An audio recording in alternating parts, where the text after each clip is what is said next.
Dear friends, welcome to my channel. I'm Taras Berezovets. Today, we're going to talk about the very most important and significant current news happening in Ukraine and the global world around us, and the ongoing events, about how these events are interconnected and why they have an impact on the end of the war. The leader of Germany's Christian Democratic Union, Friedrich Merz, who is considered the most realistic and main contender for the position of the next Chancellor of Germany, has advocated for providing Ukraine with long-range Taurus cruise missiles that have a range of over 500 kilometers.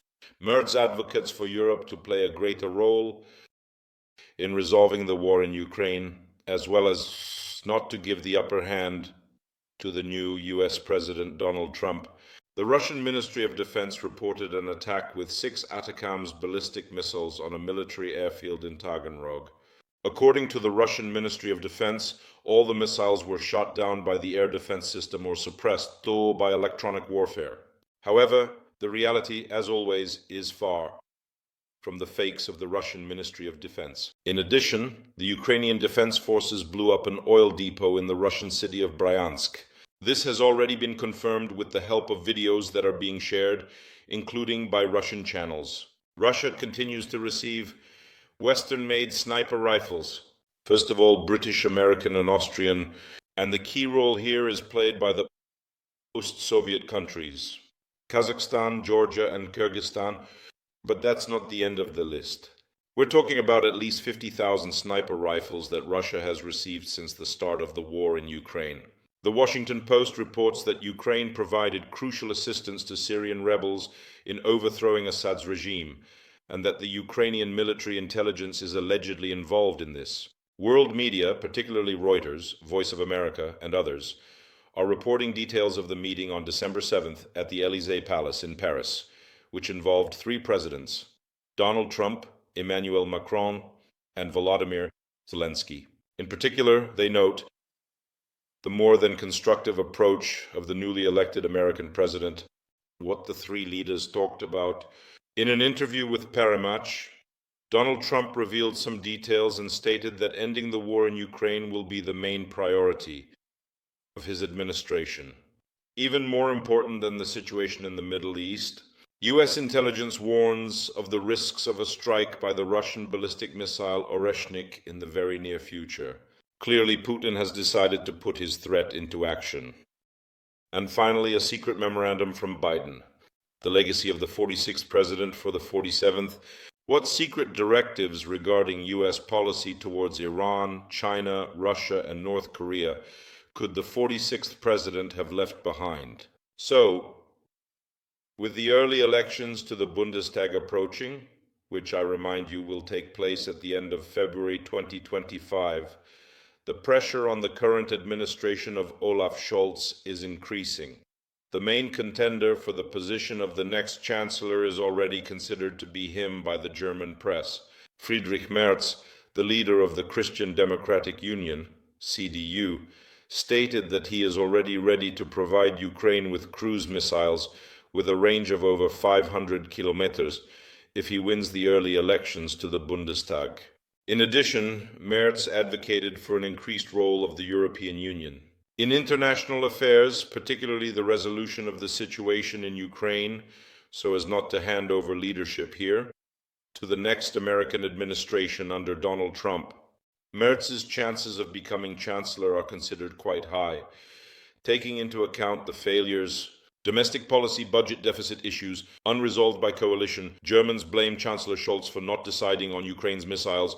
Merz promises change if elected. And the Germans place the main responsibility here on the current federal chancellor Olaf Scholz, who, despite the pressure exerted, has refused to the last to make a decision on providing Ukraine with TAO long-range cruise missiles. Merz publicly stated that if he wins, this approach will be changed immediately.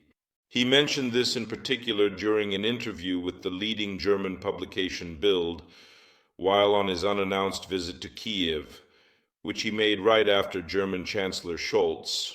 And this is definitely positive news, as Kiev is becoming a diplomatic hub. And let's put it this way: if we talk about how European politicians are using us in their domestic political games. In this case, it plays a more positive role than a negative one. So it's already clear that in Europe, ahead of the crucial Bundestag elections, leading German politicians are including Kiev as a mandatory point in their election programs, and in fact understand that their chances of winning will largely depend on this. From this perspective, we can only view such political tourism as Merz stated in an interview with Bild. Germany will supply Ores to Ukraine in coordination with European partners and the US administration. He stated that I advocate for addressing these questions together with the Americans. Not alone, not in Germany, but together with Europe and the US. America, as Bild reports, during a meeting with von Zelensky, Merz also promised to adopt a more decisive strategy regarding permission for strikes on Russian territory. So everything is happening as a whole. Not only will the missiles be handed over, but along with them, permission for strikes on Russian military targets will also be provided. As Merz stated, he wants that is, the Ukrainian army, to be able to strike military bases in Russia, not civilian populations, not infrastructure, but military targets from which your country is being attacked. Merz said no weapon will change the war. An EU-US deal could but what could be strategically significant is an agreement between Europeans and Americans that would allow the Ukrainian army to strike military targets across the border, from which civilian objects in Ukraine are being attacked. Scholz, his main opponent, has stated that Germany should not take unjustified risks. If we want this war to end, we can only achieve that from a position of strength, not weakness. In addition, Scholz plans to address the Bundestag on Monday, asking for a vote of confidence in the government. The parliamentary coalition, I remind you, collapsed after the Chancellor dismissed the popular finance minister, Christian Lindner. The main opponent of the current government, the CDU-CSU led by Merz, is currently in the lead with a result of 31% according to polls. In second place is the far-right party Alternative for Germany, AfD, with 18%. While Scholz's Social Democrats are in third with 17%. Thus, the CDU-CSU's rating is almost twice as high as that of Chancellor Olaf Scholz's ruling party. So basically, we just have to keep an eye on how these promises will be fulfilled and whether they will change. Continuing with the missile theme, the Ministry of Defense announced that the armed forces of Ukraine today attacked a military airfield in Taganrog with 6 ballistic ATACMS missiles. Naturally, according to official reports, 2 missiles were shot down by the Panzer air defense system. The other 4 were suppressed by electronic warfare measures. However, the Russian Ministry of Defense did acknowledge that as a result of the missile fragments falling, there were casualties, claiming that there was no destruction, just minor damage. We got 2 buildings on the technical territory of the airfield and 3 military vehicles. Well, of course, the threat from this attack won't go unanswered. The head of the Rostov region, Yuri Slyusar, stated that an industrial enterprise was damaged as a result of the attack. 14 cars burned down, in particular a boiler room on Alkovskogo Street. However, we can make a more objective analysis, as always, after the release of satellite images, which will obviously be published in the very near future. Sources on the ground are confirming, of course, more significant facts of destruction. And as we know, the average effectiveness of Russian air defense against attacks with it exceeds 20%. Roughly speaking, according to this principle, out of 6 missiles, Russian air defense could shoot down at most 1 or 2 missiles. That's the maximum. Unclear if achieved, as ATACMS missiles, even older ones given to Ukraine, surpass Russian air defenses. Kursk attack reports noted 2 of 8 missiles downed. Ukrainian drones, used by defense forces and military intelligence against Bryansk's fuel and energy complex, succeeded. In particular, it was reported earlier during the attack on the Kursk region that out of 8 missiles, only 2 were shot down a few weeks ago. The strike by Ukrainian drones, which were used by the defense forces and the Ukrainian Military Intelligence, HUR, against the fuel and energy complex in the Bryansk region definitely achieved success. According to the General Staff of the Armed Forces of Ukraine, The fire strike on the Bryansk oil depot occurred around midnight on December 11th. At least 2 fuel tanks were hit. It's reported that the oil depot in Bryansk plays a crucial role in supplying the occupying army with fuel and lubricants. The local governor claimed that supposedly the air defense shot down 10 drones over the Bryansk region. However, significantly more of them were involved. Moreover, the Bryansk base is a loading point for the Druzhba oil pipeline, whose main function is to receive, store, and distribute diesel fuel for rail and road transport. Well, in short, this attack has already been confirmed. It achieved results, and there are already many videos, including some from Russian sources. A Telegram channel confirms a serious fire. Russia, in addition, continues to receive sniper rifles, primarily of British, American, and Austrian manufacture. This was established by journalists during a joint investigation.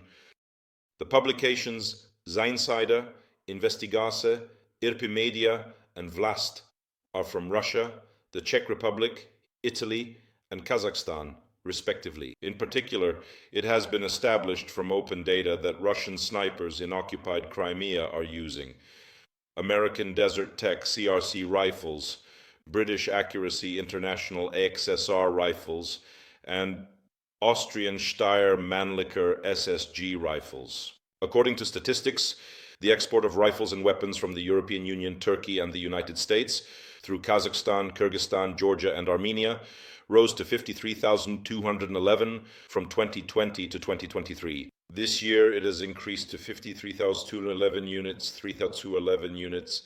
The largest channel for black market supplies turned out to be exports to Georgia. They mainly buy from Turkey. In particular, it has grown to almost 19,000 units in 2023, 1,000 units 2023. This year, the largest European arms manufacturer supplying the Russian army in secret is the Luxembourg-based company Beretta.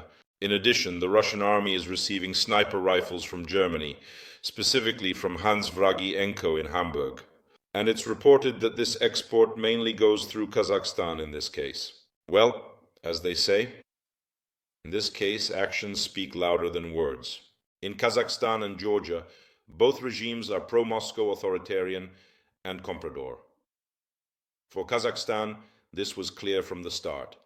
In Georgia, this became clear after the rigged elections. In Kazakhstan, it was clear from the start. In Georgia, clarity came after the rigged elections. The illegitimate authority is threatening President Zurabichvili to leave the palace or be forced out. The overthrow of the dictatorial regime in 2022 made it clear to many, unfortunately, only now, after the rigged elections in this post-Soviet country. By the way, the local, self-proclaimed illegitimate authority is already threatening the legitimate President Zurabichvili that they will forcibly remove her from the presidential palace if she doesn't leave on her own. In particular, the local illegitimate authorities in Georgia warned that thousands of angry citizens would come to the presidential palace and forcibly remove Zurabichvili from there. Moreover, I also do not rule out the possibility of several criminal cases being initiated against her, including charges of illegal attempts to seize power and abuse of power. In short, Zurabichvili is indeed in an exceptionally vulnerable and difficult situation, and we should prepare for troubles very soon. Continuing with the missile theme, as stated by American intelligence, which cites Associated Press and Reuters, Russia may once again use an experimental ballistic missile.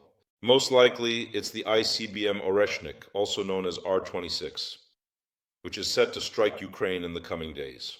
According to a source from American intelligence in a comment to the Associated Press, the use of the Oreshnik is seen as an attempt to intimidate Ukraine, but it won't be a turning point on the battlefield.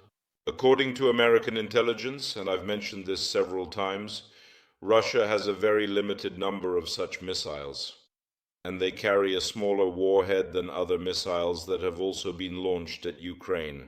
American intelligence believes that the Oreshnik won't change the course of the war. Moreover, this will be yet another attempt, a failed attempt to terrorize Ukraine. I want to emphasize again that the Oreshnik, despite all its apparent seriousness and destructive effect, is primarily psychological in nature. This is an element of psychological warfare, and that's exactly how it should be viewed. At the same time, we definitely shouldn't underestimate the tactical and technical characteristics of the missile. I'll say it again, the missile is experimental. Even its developers don't know how it will behave in one situation or another. And besides that, the Russian army has a limited number of such missiles. The discussion was specifically about the fact that they have only one ready product besides this, and another one is still in the works. However, Putin has already announced that production of Oreshnik will be put on stream. Therefore, we cannot underestimate our enemy. They could launch a similar experimental missile in the coming months, producing a few more units, but I want to emphasize that we're talking about single digits, not dozens, meaning up to 10 pieces. Today, Putin also spoke at the opening of a forum dedicated to the possibilities of artificial intelligence and stated that Russia must become a leader, a global leader in the use of artificial intelligence across all sectors. First and foremost, of course, in the military sphere. This should be taken without laughter and perceive this threat as absolutely real, considering that our opponent has repeatedly demonstrated the ability to adapt extremely quickly to changing conditions of warfare. They also have significant resources in terms of uncovering Western security systems, hacker groups that serve the Kremlin and Russian military structures, so I wouldn't underestimate them in any way, especially given the increased capabilities of artificial intelligence in terms of application, including unmanned aerial systems. This warning should be taken with the utmost, I repeat, utmost attention. Finally, the Washington Post is reporting on something that many have been whispering about and suspecting. That, as the American publication states, the Ukrainian military intelligence, GUR, is involved in the overthrow of Bashar al-Assad's regime. In particular, the Syrian rebels, as the publication writes, received 20 experienced drone operators and approximately 150 FPVs from Kyiv. Drones that ultimately ended up at the headquarters of the Syrian opposition in Idlib and participated in offensive actions by the Hayat Tahrir al-Sham group, which ultimately broke the back of the Syrian army and led to the fall of the dictator Bashar al-Assad's regime. Kyiv rejects such insinuations. It has repeatedly stated that naturally we have nothing to do with such an operation. However, I repeat once again, it is the leading American publication, The Washington Post, which certainly has serious sources, that is primarily destined to attract attention. It also quotes Russian Foreign Minister Sergei Lavrov, who accused Ukraine of training terrorists in Syria on new drone production technologies. The special representative of the President of the Russian Federation for Syrian Regulation, Alexander Lavrentiev, accused the main intelligence directorate of the Ukrainian Ministry of Defense of arming militants in Idlib to inflict maximum damage on the Russian Federation. What, Lavrentiev stated, of course, goes beyond the scope. Earlier, the Syrian publication Al-Watan reported on contacts between the head of Ukraine's Defense Ministry's GUR, General Kirilo Budanov, and the Hayat Tahrir al-Sham movement. Meanwhile, the Turkish outlet Aydin Link claimed that a Ukrainian delegation offered the Syrian rebels 75 drones in exchange for the release of Chechen and Georgian servicemen who had been detained. I want to emphasize again, there is no official confirmation of this. The most important news, without a doubt, is related to a significant meeting that took place at the Élysée Palace last week on December 7th, initiated by President Emmanuel Macron. Donald Trump and Volodymyr Zelensky also took part in it. As Reuters reports, citing at least 4 sources familiar with the conversation, during the 35-minute meeting, which I mentioned over the weekend, Trump was very friendly and listened attentively, which generally pleased both Macron and Zelensky. He was very constructive in his approach. Trump lacked a clear plan to end the war, leading to uncertainty in Kyiv. Macron emphasized America's importance and assured European support in the resolution. This involves deploying European troops in Ukraine post-de-escalation. Macron will meet Polish PM Donald Tusk in Warsaw on December 12th. UK PM Keir Starmer will join Tusk to discuss European forces in Ukraine post-war. The discussion specifically concerns the deployment of European troops in Ukraine after a de-escalation has taken place. It was also reported that on December 12th, Macron will head to Warsaw to meet with Polish Prime Minister Donald Tusk. Later, UK Prime Minister Keir Starmer will also join Tusk, and they will discuss the placement of European forces in Ukraine after the war is over. Donald Trump gave a very important, extensive interview to the leading French publication Paris Match, in which he stated that resolving the war in Ukraine will be the main priority of his administration, even more significant than the situation in the Middle East. Quote, "The priority is to resolve the issue between Ukraine and Russia. These two countries are suffering incredible human losses. Hundreds of thousands soldiers have died." Earlier, Trump stated that there were 400,000 casualties on the Ukrainian side and 700,000 dead and wounded on the Russian side. This information has not been officially confirmed or commented on by Ukrainian sources. Trump also pointed out the huge number of crises in the world and added that we have a new one, including in Syria. At the meeting in the Élysée Palace, Macron and Zelensky, as reported by leading global media, convinced Trump that Putin is no longer the same. You know, this Columbur, he's not a cake anymore. So Putin is no longer the cake and not the same. He has significantly weakened, and Trump listened carefully to the arguments from Zelensky and Macron. And obviously he uses this new argument when in the formation of his peace plan. In other words, some kind of spell that hung over Trump, as many believed, his admiration or fear of Putin, has clearly become a thing of the past. On his social platform Truth, Trump wrote that it's necessary to immediately cease fire in Ukraine and that Zelensky is ready to come to an agreement and put an end to it. And finally, Biden has created a secret national security memorandum for the administration of future President Donald Trump. 3 leading American media outlets are reporting on this: Washington Post, Associated Press, and ABC. Post-war. Unstable simple, what is this prostach? Unstable, unstable, unstable, unstable, unstable, unstable, unstable, unstable, unstable. There was a sort of leak here, a special warning, obviously so that there wouldn't be a chance later to say that nothing like this was being prepared. Trump signed a secret memorandum prepared by his national security advisors and American intelligence agencies, which is set to be a roadmap for the new administration. It concerns American policy towards Russia, China, Iran, and North Korea. It was designed specifically as a guide, according to 2 White House sources.